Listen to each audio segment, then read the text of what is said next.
important resources are to this effort. I want to thank all of our first responders, the public health officials who have really been at the forefront of fighting this outbreak and working with our communities. They have been doing yeoman's work.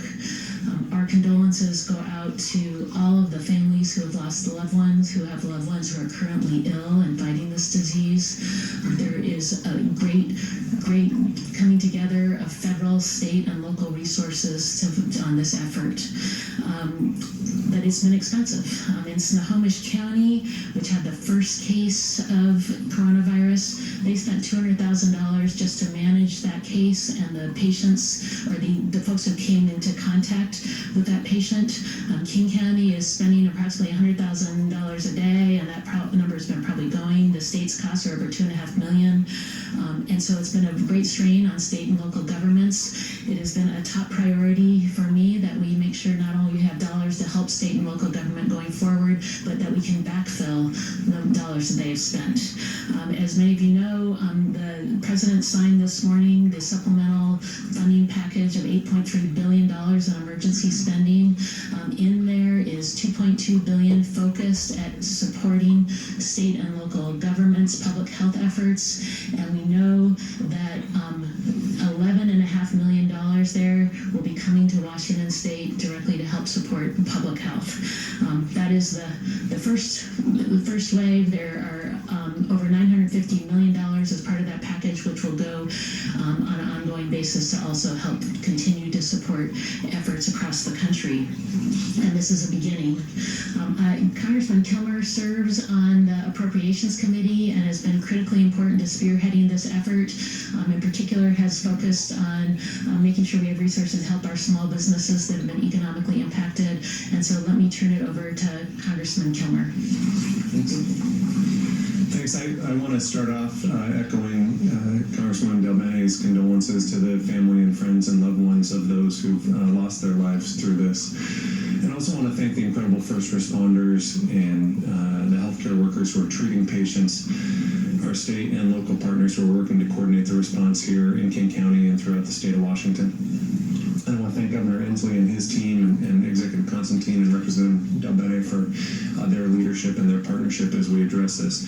There are clear needs on the ground, and this week Congress passed a $8.3 billion emergency funding package, which is an important first step in ensuring that the federal government steps up to the scale and seriousness of this growing public health challenge.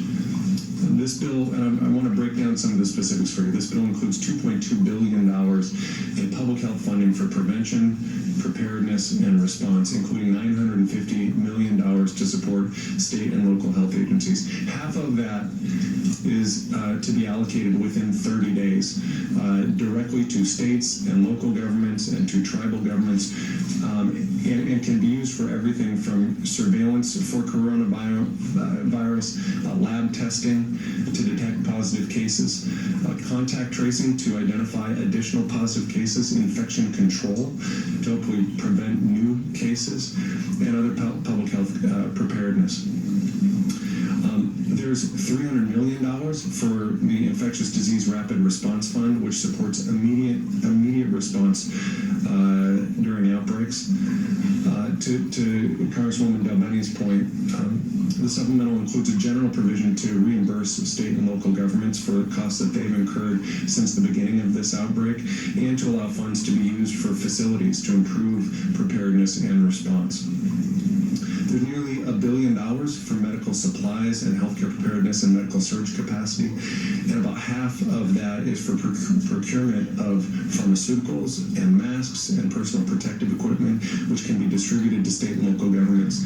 They're dealing with shortages. There's also some funding for training for health professionals to ensure that they're adequately avoiding the spread of this. More than $3 billion in the funding package that passes for research and development for vaccines and therapeutics and diagnostics, and importantly, once those vaccines are developed, the bill provides more than $300 million to ensure access to affordable vaccines. I want to mention one other quick thing before I turn it over to the governor, and that is, as this has played out over the last few weeks, we've already begun to hear from employers throughout the state of Washington that are feeling the negative economic impacts of this. Our shellfish growers who export predominantly to China, where the ports are largely shut down, manufacturers, and even just Main Street businesses who have reached out to us and explained that they're taking a hit. I've been able, as a member of the Appropriations Committee, to take that concern directly to our House leadership, including our Speaker of the House and our Appropriations Chair, Nita Lowey, and we pushed for assistance for our employers and our workers that are in affected communities. And as a result, the bill that was just signed into law today enables the Small Business Administration to provide an additional $7 billion in loans to small businesses across our region.